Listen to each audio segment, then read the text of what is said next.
buenas tardes. Ya estamos aquí, como es habitual, cada uno de los jueves comprometidos con la salud de nuestra gente y esta propuesta que se va a tomar una hora hoy también en vivo, en este 5 de octubre. Ya octubre está entre nosotros, en este último día de calorcito, para luego parece adentrarnos nuevamente, según las previsiones, las tormentas. Así que mucha atención, esta primavera que también nos hace parpadear demasiado, estornudar también. Así que, bueno, pero de todas maneras una hermosa estación que vuelve a convocarnos y que estamos aquí como cada uno de los jueves a partir de las 16 horas haciendo este programa cuya impronta es la prevención, hablar de los temas que nos importan a todos, el abordaje, la inmersión en las diferentes patologías, nos toquen o no nos toquen, siempre es prioritario manejar información de primera mano con los mejores profesionales, así que desde ya el agradecimiento a todos ellos por brindarnos este ratito cada jueves, venirse a personarse y compartir para enviar a la casa de todos ustedes y entrar a la casa de ustedes con esta información que es de vitalidad y de importancia para tener calidad de vida. Así que este servicio que hacemos desde aquí y este consultorio médico televisivo de puertas abiertas a través de Canal 12 en su 7ª temporada. Vamos a hacer hoy la emisión número 231, programa 16 de este año 2017. Bueno, con el doctor Javier Del Hongo, que no está hoy personalmente, pero sí vamos a estar entablando comunicación con él porque, como ustedes sabrán, es uno de los profesionales más excelentes y sobresalientes que tenemos. Viaja constantemente, brinda capacitaciones en forma internacional, nacional, está dentro del país, así que más adelante vamos a entablar el contacto para que nos cuente dónde está y qué está haciendo junto a otros profesionales. Les recordamos el teléfono del canal 4421-040 que está disponible para todas las preguntas pertinentes fundamentalmente a los temas que estaremos tocando hoy. Aparece también ahí en pantalla el teléfono para los mensajes de texto o bien utilizar el WhatsApp, el 3764-1981-28. Estamos en las redes sociales, estamos también en Facebook con el nombre del programa. Si nos encuentran, La Salud de Nuestra Gente. Le dan me gusta, nos siguen, van conociendo cuáles son los temas que vamos a ir presentando programa a programa y también el seguimiento, lógicamente, con las fotografías y los temas importantes que fuimos abordando para darle el me gusta y, bueno, y ser parte de esta gran familia. Y para las personas que de repente o se perdieron uno de los capítulos o quieren subrayar alguno de los conceptos, también nos encuentran en la plataforma de YouTube, así que ahí estamos. Si nos buscan, todos los programas son subidos, así que los pueden apreciar también con más detenimiento si es que de repente se les complica hacerlo así en vivo. Bueno, agradezco hoy también a Guinda que me acompaña, que me viste como es habitual, así que muchísimas gracias a las chicas también por el asesoramiento y vamos a recordar fechas importantes, como hacemos el repaso habitual con las efemérides. A ver, ¿qué nos dice la placa siguiente entonces? El 3 de octubre se celebró en la República Argentina el Día del Odontólogo. Vaya si es importante. La salud bucal, la higiene bucal. De repente vamos hasta el consultorio una vez que empezamos a sentir molestias y dolores. Hay que hacer esta visita periódica al odontólogo. Y el 4 de octubre, el Día del Voluntariado, esto en homenaje a quienes por voluntad propia y sin percibir ningún tipo de remuneración trabajan, forman parte de equipo de instituciones que contribuyen al mejoramiento de la calidad de vida. Así que a todos los voluntarios, felicitaciones también. Ayer 4 de octubre en la República Argentina se celebró. Bueno, los temas del día. A ver, también la placa que nos acompaña. Hoy vamos a conocer todo respecto de la gastritis. ¿De qué se trata? ¿Cómo se origina? ¿Los nervios será que producen gastritis? ¿Hay virus? ¿Hay bacterias? Bueno, ya estaremos con el profesional indicado que estará contándonos. También todo respecto de la accidentología, la forma de atención que precisamente se brinda desde la salud aquí en la provincia de Misiones y el doctor Del Hongo que va a estar respondiendo un montón montón de preguntas que nos fueron también llegando, como es habitual, a través de los medios de comunicación. Bueno, los invitados del día de hoy, el doctor Daniel Boglietti, gastroenterólogo, también estará con nosotros el doctor Carlos Albornoz, médico cirujano, quien fuera jefe de emergencias del Hospital Madariaga hace algunos años. Muy bien, apenas comenzamos, pero vamos a aprovechar de lleno este programa, así que me voy a dirigir a la mesa ya en esta siesta con 31 grados. Siesta, estoy acostumbrada a decir siesta, pero ya es de tarde, ya se han levantado, ya están todos despiertos, me imagino, así que aprender y me acerco a la mesa. Gracias, nos acompaña el doctor Boglietti en esta oportunidad para hablar entonces de la gastritis. ¿Cómo le va? Muy bien, muchas gracias por la invitación. A usted, como siempre, con toda la predisposición para venir, bueno, y hablar de este tema que es común. Es muy común. ¿Sí? Es muy común la gastritis y también se le achaca a la gastritis cosas que no tienen nada que ver con la gastritis, ¿no? A ver. La gastritis, para que la gente lo entienda, es la inflamación del estómago, pero si uno se pone a hablar de gastritis tendríamos que tener prácticamente unos 200 programas de todos los tipos de gastritis que hay. ¿Sí? Sí, sí. Lo que la gente tiene que saber que lo fundamental son las gastritis que están asociadas a drogas que pueden lesionar el estómago, fundamentalmente los antiinflamatorios no esteroides, ¿no? Todos aquellos que tengan problemas de artritis, problemas de columna, artrosis, que consuman antiinflamatorios en forma prolongada, es importante que consulten al médico porque si bien no se le puede asegurar en un 100%, como ocurre siempre en la medicina, se puede disminuir la incidencia de lesiones de estómago por antiinflamatorios u otros tipos de medicamentos en forma significativa con una medicación preventiva. O sea que yo estoy produciendo la gastritis a partir de querer curar quizás alguna otra dolencia. Exactamente, una lumbalgia, un dolor de muelas, los pacientes migrañosos, todos aquellos que tienen algún problema de cadera, de tobillo, de rodilla, en forma crónica o que tienen artritis o artrosis que los obliga a consumir en forma prolongada. Es importante que consulten porque se le puede dar medicación que disminuye la incidencia de lesiones, sobre todo sangrados, ¿no? Y no se les puede asegurar un 100%, pero se puede disminuir significativamente. Muchas veces, perdón, pero no dimensionamos, ¿no? Con respecto a esto de poder comprar medicamentos que son de venta libre, no dimensionamos realmente la importancia. Decimos un dolor de cabeza mínimo al menos, pero quiero que me pase, quiero el paliativo urgente. Lo que la gente tiene que entender es que se puede tener una gastritis erosiva que puede dar sangrado. Son pocos los casos, no tiene una incidencia francamente elevada, pero se puede tener con una dosis o con muy pocas dosis. No necesariamente se requieren altas dosis de antiinflamatorios. Hace creo que 2 años un personaje muy mediático que vendía, el padre vendía chocolate, fallece de una hemorragia digestiva y ahí un poco fue un boom de las consultas. Ricardo Ford, para recordarlo un poquito. Fue un boom de las consultas por la ingesta de antiinflamatorios. Como todo, duró un tiempo y uno ve que la gente consume muchísimos antiinflamatorios, muchas veces comprados como venta libre, incluso a veces en los kioscos, y hay el ácido acetil salicílico, que es la aspirina, o si le agregan cafeína a la cafeaspirina, sirve para muchísimas enfermedades, anda muy bien, pero también puede producir gastritis erosiva y puede dar hemorragia digestiva. Siempre por eso es bueno consultar.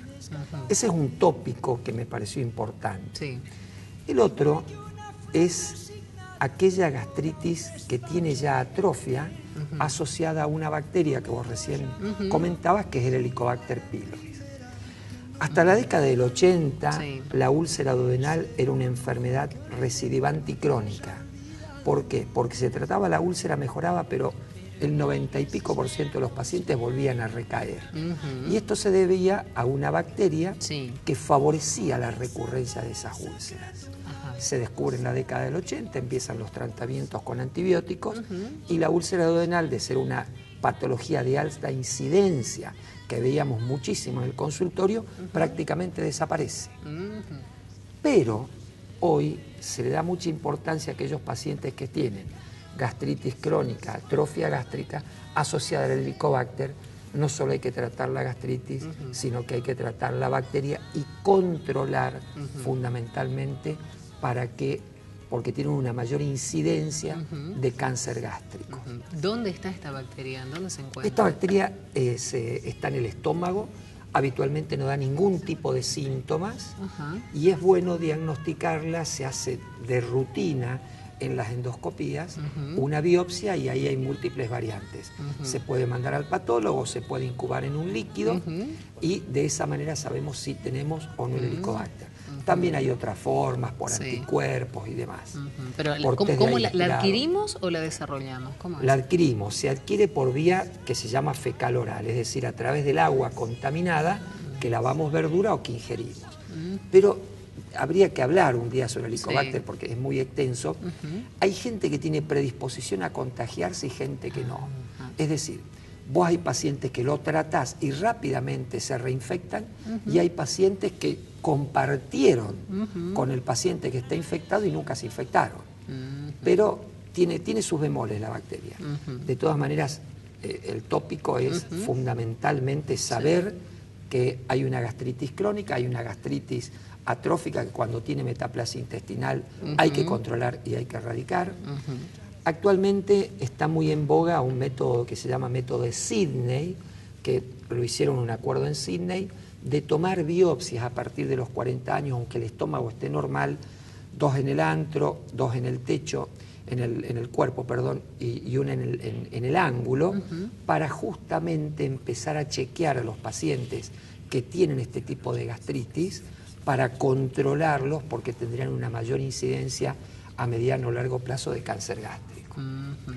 Y el otro gran tópico, sin lugar a dudas, ¿cuál sería? Es los pacientes que viven tomando medicación para la gastritis. Los inhibidores de la bomba de protones son los medicamentos que se dan para la gastritis, pero son los medicamentos que más se utilizan sin tener indicación. Si te peleaste con la vecina, si te duele el estómago, si te distendés, si te sentís con náuseas, si te duele la cabeza, la gente adoptó el término gastritis. Y generalmente toman inhibidores de la bomba y no es un problema la gastritis ahí, sino que puede ser otro tipo de patología, como una migraña, o que tengan un dolor cólico por otra causa, o que tengan un colon irritable y se la pasan la vida haciendo dietas por el tema de la gastritis y tomando medicación sin ningún tipo de sentido. Eso es muy, muy común de ver en el consultorio. Doctor, ¿el estrés, esta vida acelerada, los enojos, las emociones y relaciones tóxicas? El estrés te altera de la punta del pelo a la punta de los pies, sin lugar a dudas. Y por eso hoy no se habla tanto de colon irritable, sino de enfermedad funcional sistémica. Pero, sin lugar a dudas, que la gastritis por estrés, excepto en los pacientes que sufrieron porcentajes muy altos de quemaduras en el cuerpo, que tuvieron una cirugía, que tuvieron un politraumatismo, que están con una insuficiencia renal aguda, pacientes que están en terapia, que tienen lo que se llama una gastropatía por estrés. El estrés diario al que estamos sometidos cualquiera de los que estamos acá, los muchachos detrás de cámara, ahí está la productora sacando fotos, cualquiera de nosotros, ese estrés diario, la gastritis no es lo que hay que ir a tratar. ¿Me entendés? Es mejorar tu calidad de vida. Tener tiempo para hacer una actividad física recreativa, tener tiempo para comer, tener tiempo para hacer una actividad social con tus amigos, pero no es la gastritis lo que copa el centro de la escena, sino el hecho de poder hacer lo que se llaman medidas higiénico-dietéticas. Nosotros vemos muchos pacientes en el consultorio que dicen: yo no tengo tiempo para almorzar, entonces como apurado. Yo no tengo tiempo para hacer una actividad física, no tengo tiempo para ir al gimnasio. Entonces no es que tenés que tratar una gastritis, que es una foto de un momento del estómago. Lo que tenés que tratar es un paciente que está sometido a un estrés diario, pero además que está con lo que se llama la esclavitud del siglo XXI. Sin duda. Trabaja tantas horas que le saca al descanso, a la actividad física, a la actividad social y a situaciones fisiológicas como es poder almorzar Claro. tranquilo y dedicarle 20 minutos al almuerzo. Muy bien, bueno, fundamental lo que estaba mencionando y es así. Vamos a ir a una pequeña pausa. En el próximo bloque seguimos hablando de gastritis. Nos llegan todas las preguntas, así que las acomodamos. Vamos a conocer los síntomas. ¿Cómo nos indica el cuerpo de que estamos padeciendo una gastritis? Pausa y ya volvemos. Muy bien, seguimos compartiendo aquí en vivo, haciendo la salud de nuestra gente. Agradecemos muchísimo al doctor Boglietti que nos acompaña entonces en este día. Y hay muchas preguntas, muchas consultas respecto de lo que es la gastritis entonces, y vamos a desmitificar también, ¿no? Varios de los conceptos. Así que nos estará acompañando a ver la placa seguidamente con los temas para ir desarrollando. Nos va a decir si es verdad, si no es verdad. Vamos primero con los síntomas, ¿sí? Que quedó ahí pendiente también la pregunta. Lo que la gente tiene que entender que puede tener acidez, Sí. ¿no? Y puede tener malestar. Pero en realidad lo que buscamos de la gastritis es lo que habíamos hablado anteriormente, fundamentalmente descartar aquellos pacientes que pueden tener una gastritis atrófica, una gastritis crónica asociada al Helicobacter, porque eso puede llevar a un cáncer gástrico. El hecho de que tenga las típicas erosiones no nos interesa tanto porque anda muy bien con tratamiento médico. Bien. Y lo que la gente tiene que entender, que la mayoría de las veces que tiene acidez, lo que en realidad tiene es reflujo gastroesofágico. Y si tiene esofagitis, el tratamiento es prolongado, aproximadamente 3 a 6 meses, pero la gastritis es algo que se trata rápidamente y hubo casos que hay gente que se sometió, por ejemplo, a tratamientos en forma, a endoscopía, a una reendoscopía en forma precoz, una primera endoscopía, gastritis, una reendoscopía en forma precoz, y con pocos días de tratamiento, como es la gastritis un daño superficial de la mucosa, no como la úlcera, que es más profunda, la mejoría de los hallazgos endoscópicos son rapidísimos. Muy bien. Lo que la gente tiene que entender, que más de una vez cuando se le dice que tiene una gastritis, los síntomas no tienen nada que ver con esas lesiones a nivel de la mucosa, y que de la gastritis se va a curar, pero que va a permanecer con los síntomas. ¿Por qué? Porque la mayoría de los síntomas que vienen acompañados, la gente que se queja de eruto, de sensación de que come y se sació rápidamente, o que tiene mucho aire, muchos gases, meteorismo. Como un volcán pareciera, ¿no? O muchos pacientes que te dicen: tengo sensación que me quema la garganta, que le quema la boca. Esas son situaciones que se ven ante el estrés y que no tienen nada que ver con la gastritis, que la gastritis puede estar asociada, y que sin lugar a dudas nadie va a hacer la locura de hacerte una endoscopía a la semana, pero si te la hicieras o si pudiéramos dejar una cámara, a los 7 días de tratamiento esa gastritis desaparecería. Doctor, tenemos un contacto telefónico, a ver si nos recibe bien. Javier del Longo está en comunicación con nosotros. Doc, ¿cómo estamos? Buenas tardes. Hola, Fernanda. Bueno, viste que la tecnología está así. Bueno, muchas gracias. Finalmente nos pudimos conectar, gracias a todos los televidentes. En este caso voy a hacerlo por audio, no van a poder ver mi imagen, pero bueno, estoy muy contento de que por lo menos nos hemos podido conectar. Claro que sí. Y agradecido al doctor Boglietti, que lo tenés en la mesa y que Gracias, es un grande y que está conversando amenamente acerca de una de las patologías extremadamente frecuentes como es la gastritis. ¿Dónde está Javier? En este momento en Corrientes. Estuve en un viaje tremendo porque vine el martes, di una charla, me fui a Mendoza, di una conferencia ayer y otra vez estoy ahora en Corrientes, en el centro de entrenamiento, acá junto a la doctora Ursulac y al doctor Ricardo Torres, que son los directores del centro de entrenamiento, que te cuento una cosa, es el más importante, te diría que es el único que tiene la Argentina para el aprendizaje de cirugía laparoscópica y cirugía mínimamente invasiva, es decir, no solamente ginecológica, sino que aquí este curso provee del aprendizaje para colon, vejiga, o sea, digamos, urología, obesidad. Bueno, hay diferentes tipos de patologías que se tratan y se abordan desde el punto de vista del aprendizaje, como les digo, aquí en este centro de entrenamiento en Corrientes. Doctor, ¿quiere dialogar? No, saludarlo a Javier nada más, y de Hola, paso al Dani. doctor Torres y a la doctora Ursulac, un abrazo. Ellos me invitaron un par de veces, hicimos ahí gastrostomía endoscópica en Los Cerdos, pero esto fue hace ya un par de años. Un centro realmente de altísimo nivel, con muchísima tecnología, muchos metros cuadrados, muy interesante para el aprendizaje de todo lo que es cirugía mini-invasiva y cirugía laparoscópica. Muy bien. Bueno, Javier, seguimos desarrollando el tema aquí. Sí, por supuesto, yo lo estoy escuchando muy atentamente. bien. Claro, sí, ahí aparecían recientemente en pantalla. Volvemos a poner, por favor, le solicitamos al director las placas con, a ver, mitos, no mitos, a ver qué dice respecto de la gastritis, así nos va informando el doctor. Dice, mitos o creencias acerca de la gastritis. Se ocasiona por una bacteria.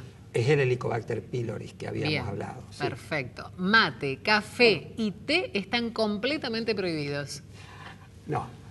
Hay un trabajo muy interesante que ¿dónde lo pudieron hacer? Los españoles, Barcelona. Ellos lo que hicieron, tomaron pacientes con úlcera duodenal y úlcera gástrica. Estamos hablando que la gastritis perdemos una pequeña capa del estómago y en la úlcera es un pozo mucho más profundo, pierde la mucosa y la submucosa llega hasta la muscular. ¿Qué le dijeron? Señores, 100 pacientes van a hacer una dieta, la típica dieta que se decía antes. Ahí está la úlcera. Sí. Si ustedes ven, prácticamente en la gastritis apenas perdés el 25% de todo ese pocito que está viendo la gente ahí. Entonces, ¿qué hicieron? Le dijeron a la gente, ustedes van en esta rama del estudio, van a hacer una dieta con todo lo que se conocía antiguamente, no café, no alcohol, no tabaco, no chocolate, no gaseosa, todo lo que se prohibía. Y la otra rama van a ser haciendo una vida normal sin excesos, ¿no? Y la gente decía, ¿puedo tomar un vinito? Puede tomar. ¿Puedo tomar una medida de whisky que tomo a la noche? La puede tomar. ¿Puedo comer una milanesa? La puede comer. ¿Puedo tomar un café? Puede tomar 1 o 2 cafés por día. ¿Con qué se encontraron? No hubo diferencias entre un grupo y el otro en cuanto a la curación de úlceras duodenales. Claro, claro. Es decir, hay un gran mito de que hay medicamentos que son gastrolesivos, pero cuando uno tiene los tratamientos actuales, lo único que sí está demostrado fehacientemente, el alcohol en altas dosis y los antiinflamatorios y algunos otros medicamentos. El mate, ¿qué es lo que tiene? Yo fui a hacer la residencia al Hospital Udaondo en el año 98 y yo no había vivido nunca en Misiones. Yo vivía en el Chaco y después estudié en Corrientes. Pero como me había casado ya con mi mujer, que es de Misiones, y quería venir a vivir acá, cuando fui al hospital, que empecé con los trámites para rendir y demás, yo dije que era de Misiones porque ya tenía mi domicilio acá. Tenía el domicilio en la casa de mi suegra. Entonces, a mí me decían el misionero, y yo no había vivido nunca en Misiones en aquella época. ¿Y qué hicieron? Me dieron para que haga una recopilación a ver si el mate o el café eran nocivos, realmente si había algún trabajo. Fui, María Fernanda, a la Academia Nacional de Medicina, fui al Hospital Británico que queda cerquita, busqué, no había un trabajo que realmente haya hecho en forma científica el daño del mate a nivel del estómago. ¿Cuál fue la conclusión que llegamos después de revisar toda la literatura? Si vos te levantás y no desayunás, cosa que la gente no debe hacer, el desayuno es importantísimo, y tomás 2 termos de mate, lo que haces, estás colocando 800 centímetros cúbicos a 1 litro de agua en el estómago, que tiene xantinas que estimulan la secreción gástrica, que van a aumentar la cantidad de ácido, pero lo que va a haber fundamentalmente ahí es reflujo ácido gástrico porque tenés el estómago lleno de agua. Entonces, esos pacientes van a tener más sensación de reflujo, pero van a tener más por ahí esofagitis que gastritis. Es decir, que se puede tomar mate sin ningún tipo de problemas. Ahora, hay gente que el mate le da acidez, pero es más por este mecanismo que por una lesión directa. El alcohol en bajas cantidades se puede comer, el chocolate no está demostrado, es decir, hay un montón de mitos, igual que los picantes. Vos vas a México y le tenés que pedir, por favor, que te hagan la comida. Yo tengo un hijo que estuvo en Tailandia paseando y me dijo, papá, no se puede comer la comida. el otro fue a Malasia, porque fueron los dos a Nueva Zelanda a practicar idioma y a trabajar un tiempo y anduvieron por ahí. No se puede comer la comida. Y lo que me decían, uno de mis hijos, es que fueron a la casa, pararon en casa de familia, a las cuales les salía mucho más barato, y los chiquitos de 3, 4 años comían esa comida que ellos no la podían comer. Entonces, ¿por qué en Malasia, en Tailandia, en México, en Perú, acá nomás en Bolivia, en el norte de Chile, en el norte argentino, comen en la India, comen tanta cantidad de picante y no tienen mayor cantidad de gastritis de la que tenemos nosotros? Y comen desde chicos. El café, otro tópico que nosotros buscamos. Un jugador de fútbol que jugó en el Real Madrid, Rincón, de la selección de Colombia, que él contaba que él eran tan pobres las familias que a ellos los alimentaban con chocolate negro, perdón, en leche negra. La leche negra es el café. En Colombia la gente pobre alimenta a los chicos con una mamadera con café y azúcar, no tenían para leche. Y Rincón, acá me están haciendo señas un futbolista, tenía como 1,90 m, era 1,80 m y pico, un crack. Y él contaba que todos sus hermanos eran grandotes y todos se criaron a café. Cuando tuve la oportunidad de charlar con médicos de Colombia, le pregunté y me dijo, sí, la gente allá le da mamadera de café con azúcar a los chicos chiquitos y no tienen una mayor incidencia de gastritis. Y se crían y muy bien. Entonces, es todo un mito lo del café, es todo un mito un poco lo del mate. Sí podemos hablar del alcohol en grandes cantidades y los antiinflamatorios. Javier, ¿nos sigue escuchando? ¿Sí? Vos sabés que sí, que estoy siguiendo atentamente lo que está diciendo el doctor, pero no obstante, siempre de alguna manera vos recomendás que cuando alguien tiene una gastritis también se cuide ligeramente con los alimentos y no haga excesos, ¿o no es así? Sí, un tema son los excesos, Javier. Ahí podemos ver una foto de Javier. Pero otra cosa es decirle no tome mate, por ejemplo, o no tome café. Si vos tomás 5 o 7 cafés por día es una cosa, pero te tomás un café a la mañana o a la tarde, no hay ningún tipo de problema. Es lo mismo con el alcohol. ¿Cuánto alcohol toma? Mire, doctor, yo tomo a la noche una medida de whisky, es una cosa. Toma 3, 4 medidas por día, es otra. ¿No? Siempre los excesos, lógicamente, son malos. Y lo otro que me estaba olvidando, perdón, es el tema del cigarrillo. Hoy lo único que se prohíbe en la úlcera duodenal es el cigarrillo porque disminuye la concentración del bicarbonato que interviene en la barrera de defensa mucosa tanto del estómago como del colon. Javier, a ver, teníamos la placa, nos quedaban 2 más, a ver si eran mito o verdad. A ver, no te estreses, que también hablamos del tema que puede darte gastritis. Y el estrés es una fuente, sin lugar a dudas. Pero la gastritis no es lo fundamental que hay que tratar, lo que hablábamos recién, sino fundamentalmente las medidas para que esté mejor el paciente. Y gastritis sí que tienen los chicos. ¿Pueden? Lo podés invitar a Fernando Vinuesa, que es un gastroenterólogo pediatra de lujo que tenemos acá en la provincia, que te comente, y sí, sin lugar a dudas, que los chicos tienen gastropatía. Javier. Sí, vos sabés que si tenemos un tiempito, hay algunas cositas que son como preguntas integradoras que tienen que ver con esto. Por un lado, esto que afiguraba en la placa también, si la leche te mejoraba. Por otro lado, el exceso que se hace también del consumo de medicamentos para la gastritis. Por un lado, la ranitidina que se compra en cualquier farmacia. Y por otro, los bloqueantes de la bomba protón, así lo llamamos nosotros, que son como los más modernos. ¿Y qué impacto tiene en la toma crónica? Porque decimos, bueno, el estrés no lo podemos sacar de encima, y los alimentos, hay algunos que te producen mayor daño, como hemos visto en la conversación, pero ¿qué pasa en aquellas personas que crónicamente toman estos medicamentos? Que tomen crónicamente el medicamento, ¿esto le influye para que deje de absorber otras sustancias? Se ve que Javier está leyendo también de gastroenterología. Muy bien. No estoy leyendo. No, muy bien, nada, es buenísima la pregunta, Javier. Te estoy siguiendo. No, es buenísima. Ranitidina prácticamente se dejó de usar porque tiene muchos efectos colaterales, fundamentalmente la disminución de la libido y la ginecomastia.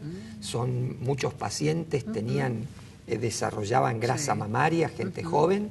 Prácticamente está en desuso la ranitidina. Únicamente la están usando los alergólogos para bloquear los H2, los receptores de la histamina tipo 2. Claro. Con respecto al uso de los inhibidores de la bomba de protones, es un poco lo que hablamos en la primera parte. Sin lugar a dudas, el uso de los medicamentos para la gastritis son de los más usados sin tener una indicación. Se consume muchísimo sin tener una indicación puntual. Omeprazol, lansoprazol, pantoprazol, rabeprazol, esomeprazol, dexlansoprazol. Es decir, por ahí me estoy olvidando, pero hay montones. Son todos lo mismo, inhibidores de la bomba de protones. Ahora, lo que hay que tener en cuenta es lo siguiente. Yo voy a tratar de sintetizar y no ser muy cientificista para que la gente lo pueda entender. Para poder absorber la vitamina B12 necesitamos de una proteína que se llama proteína R, que está en el estómago y que necesita del ácido para que se desbloquee. Entonces, todos aquellos que tomen en forma crónica, en forma prolongada los inhibidores de la bomba, puede que no absorban bien la vitamina B12. Cualquiera de nosotros que ya pasó los 50 años, que se hace un control con un hemograma por año, no hay problema, te van a diagnosticar una anemia megaloblástica, te van a dar unas inyecciones y no hay problema.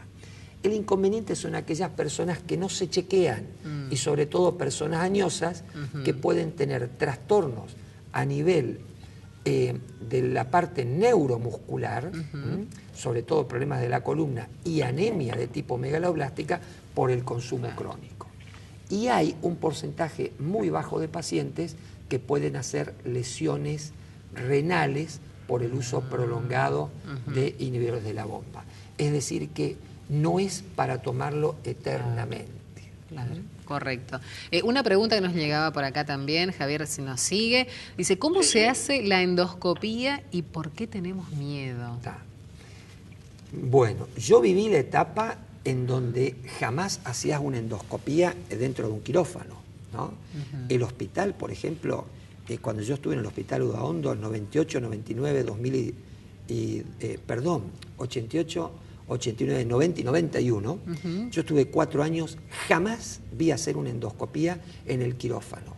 No existía la forma. Era hacerla sí o sí. Sin embargo, vos fíjate hoy, la endoscopía prácticamente dejó de ser una práctica que se haga en una sala de endoscopía, se hace todo en quirófano y con el anestesista. Para que te des una idea, yo hago aproximadamente entre 160 a 180 o 200 estudios por mes, altas y bajas. Y este mes hice una sola, un paciente que tiene una patología por la cual se ha hecho muchas veces y no quiere hacerse con anestesia. El resto hago absolutamente todas con el anestesista. Es decir, que de 150 a 180 por mes estaría haciendo 2 o 3 por mes sin anestesia. El hecho de hacerla sin anestesia fue lo que dio antiguamente tanto la colonoscopía como la videogastroscopía, era que la gente se acobardaba. Claro. Además, el advenimiento de los endoscopios actuales son endoscopios finitos, flexibles, favorecen muchísimo, pero ya prácticamente no existe la endoscopía sin sedación anestésica, lo cual la ha hecho mucho más confortable. Habla de sedación total, entonces. Sí, sí. Ah, correcto. Lo que la gente tiene que entender es que la anestesia, por ahí lo tendría que explicar esto un anestesista y no yo, tiene grados de profundidad. Y esto es algo superficial, habitualmente el paciente no se intuba, es una sedación con analgesia y lo que se puede usar en algunos pacientes es una máscara laringia, entonces no hay que llevarlo a una profundidad anestésica importante. Es un procedimiento corto, sencillo, hay que perder el miedo a las infecciones, hay todo, la ANMAT tiene bien estipulado todo lo que hay que hacer y como estás viendo, ahí ese lugar es un quirófano con toda la tecnología actual y no se ve el anestesista, pero sin lugar a dudas el paciente está sedado. Javier, lo vamos a despedir al doctor, si querés agregar alguna cuestión más. No, bueno, básicamente esto de que la gastritis hoy está siendo una de las patologías por la cual la gente consulta un montón. Hay una gran cantidad de personas que están estresadas y que esto influye, que hay que cuidarse, que hay que consultar al médico. Y una de las últimas que sabemos que nuestro programa siempre tiene que ver con la prevención es no se automedique, que no tiene sentido de que usted tome un medicamento en forma crónica porque usted cree que es así, que es importante que consulte al gastroenterólogo o al clínico y que sean ellos los que le prescriban la medicación correcta. Javier, algo que es muy importante antes que te vayas. Yo lo que le explico a la gente es lo siguiente. Cuando vos le decís a alguien que tiene una gastritis, lo que le estás diciendo que tiene el estómago es como arañado, para que la gente lo entienda. Pero algo superficial, no profundo, ¿sí? Y que eso va a mejorar con el tratamiento. Pero lo que la gente tiene que entender es que no se tiene que enfocar solo en la gastritis. La gran mayoría de los pacientes que nosotros vemos con gastritis o que creen tener gastritis son en realidad pacientes que están sometidos a estrés. Y esto es un lugar de prevención. Nosotros tenemos un sistema computarizado de historia clínica universal en el sanatorio. Y cuando vos ves el paciente, generalmente ves que consultó por migraña, por dolores de cabeza, y ves que tuvo mucho consumo de antiinflamatorios por contractura del cuello, por dolor de nuca, por lumbalgia. También lo vio al cardiólogo por palpitaciones. También tiene algo que se llama disnea cinemateria o disnea suspirosa, que es aquel que no puede, como que no puede respirar, como que no puede relajarse, como que le falta el aire y tiene que respirar profundo. Ese paciente es un paciente que te dice que vive con sueño, que si fuera por él dormiría todo el fin de semana, pero si le decís que duerme el fin de semana, el domingo cuando se levanta tiene ganas de seguir durmiendo. Es el paciente que vos si le preguntás, che, ¿qué te gustaría hacer este fin de semana? Algo que realmente te vuele la cabeza, dormir. Entonces, lo que tenemos que entender que esto lleva a accidentes cerebrovasculares, esto favorece también la hipertensión arterial, los infartos. Es decir, no tenemos que ver una foto, sino que tenemos que ver una película y el paciente tiene que entender que no es un pedazo de estómago lo que hay que tratar, sino que es algo que lleva a la persona entera desde el punto de vista físico y psíquico. Si hoy nosotros no encaramos a cada persona como un todo físico y psíquico, tenemos perdida la batalla desde el primer momento. Muy bien. Bueno, agradecemos muchísimo al doctor Daniel Boglietti, gastroenterólogo. Abordamos pero en profundidad este tema y seguramente más queda todavía para conocer respecto de la gastritis. Javier, ¿lo despedimos al doctor? Sí. Muchísimas gracias, Daniel. Y bueno, te esperamos siempre acá en el programa En la Salud de Nuestra Gente, que tiene las puertas abiertas para vos y todos tus conocimientos. Muy bien, bueno. Gracias, Javier, un abrazo. Hacemos una pausa, ¿sí? Ya regresamos con mucho más aquí en La Salud de Nuestra Gente. Bien, estamos de regreso aquí en este penúltimo bloque prácticamente para hablar acerca de la accidentología y seguimos en contacto con el doctor Javier Del Hongo desde Corrientes. Javier. Hola, sí, Fernando, sí, aquí de Corrientes y lo saludamos, le doy un fuerte abrazo al doctor Albornoz. Exactamente. Que está ahí con vos, ¿no es cierto? Claro, bueno, queríamos presentarlo justamente, el doctor Carlos Albornoz, médico cirujano, quien fuera jefe de emergencias del Hospital Madariaga. Muchísimas gracias por acompañarnos. Lo saluda el doctor. ¿Qué tal? ¿Cómo están? Buenas tardes. Hola, Javier. Un gusto. Hola, ¿cómo te va? ¿Cómo estás? Bien. Me acuerdo de otras épocas de lucha con tu padre en ese caso. Así que muchos recuerdos lindos llegan a mi memoria en este momento. Qué bueno. Bueno, uno de los temas que tenemos para discutir hoy es justamente, y sabiendo de toda tu experiencia en el hospital, en las urgencias, como jefe de guardia en ese momento, es ¿no? La accidentología. Y nos puedes contar un poquitito de qué se trata y qué es lo más importante en este caso. Bueno, lo más importante que tiene la accidentología, o sea, el estudio de lo que sea el accidente o siniestro vial, como también se lo denomina, precisamente es saber el hecho de que son cosas que la podemos prevenir, ¿no es cierto?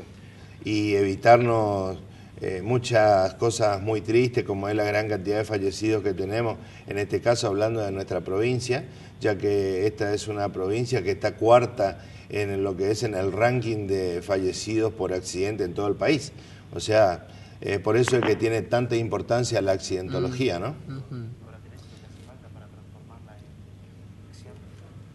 Javier, parece que se cortó la comunicación. Bueno, sí. Lo más importante de esto es recordar de que, como recién decía, estamos cuarto en el país con más fallecidos por accidentes de tránsito.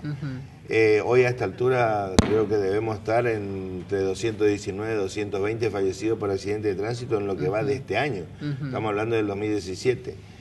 Recordemos que en el año 2016 tuvimos un total de fallecidos de 320, o sea que todavía nos queda unos meses por recorrer y ya estamos en 220. Indudablemente que van a haber menos accidentes, pero el tema es que seguimos teniendo una tasa alta de accidentología y fallecidos por accidente. Y lo que muchos no recuerdan no es solamente la cantidad de fallecidos, sino la cantidad de personas que rodean a esto y que quedan con lesiones que son incapacitantes en muchos casos y que trae grandes problemas familiares y también trae problemas a la economía de la salud, que por el gran cantidad de dinero que se invierte no solamente en el accidentado, sino en el post-accidente, en donde generalmente muchas veces tenemos que hablar de que los pacientes en las condiciones que quedan realmente son de mucho cuidado, y esto significa mucha erogación, no solamente por parte de los familiares, sino también por parte de la salud pública. Exacto. Javier, ¿retomamos el contacto? Sí, estamos acá en contacto, estoy escuchando, y justamente lo que decía el doctor Albornoz es muy interesante, porque no es solamente el accidentado, sino que y las muertes, como está diciendo, sino que justamente qué pasó después del accidente. ¿Se pudo recuperar? ¿No se pudo recuperar? ¿Qué impacto tuvo sobre la salud? Pero dentro de todo esto, obviamente que, dicho vos habrás recibido y tendrás una estadística dentro de la accidentología, así como estamos llamando. ¿Qué tipo de accidente es, por un lado, el que tiene mayor frecuencia, y por otro lado, dónde está la gravedad de los mismos? Bueno, debemos recordar de que decíamos hace un rato que lo más importante de esto es que se puede prevenir. En el 90% de los casos de los accidentes está involucrado el alcohol. O sea, de ahí partimos de que esto es totalmente prevenible. Sí. O sea, se debe a la imprudencia, de ingerir alcohol y de manejar, sabiendo de que el que conduce el vehículo está manejando un arma. Exacto. Es decir, tanto el vehículo, llámese auto, moto, bicicleta, terminan siendo armas. Falta el disparador, y el alcohol es frecuentemente el disparador de esto, ya que las estadísticas demuestran el 90% de alcohol presente en los accidentes. O sea, por eso es que es prevenible, ¿no?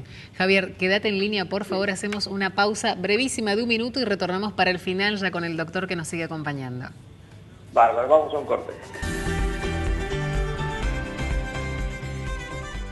Bueno, ingresamos a este último bloque de 2 minutos nada más, y decíamos que el doctor Albornoz, vino en este segmento para hablar de este tema, pero porque viene caminando mucho, está con la campaña del 22 de octubre, vamos por una banca en el Consejo Deliberante de Posadas. Sí, exactamente. Después de muchos años de nuevo incursionamos en el camino de la política, sobre todo convencido, ¿no? Porque si en una época tan difícil como eran los años 2001 a 2005, eran años muy difíciles, y que en esos años, incluso a pesar de todo eso, logramos plasmar la construcción del Hospital Nuevo, que hoy es orgullo y es modelo para Misiones, y es modelo en la región.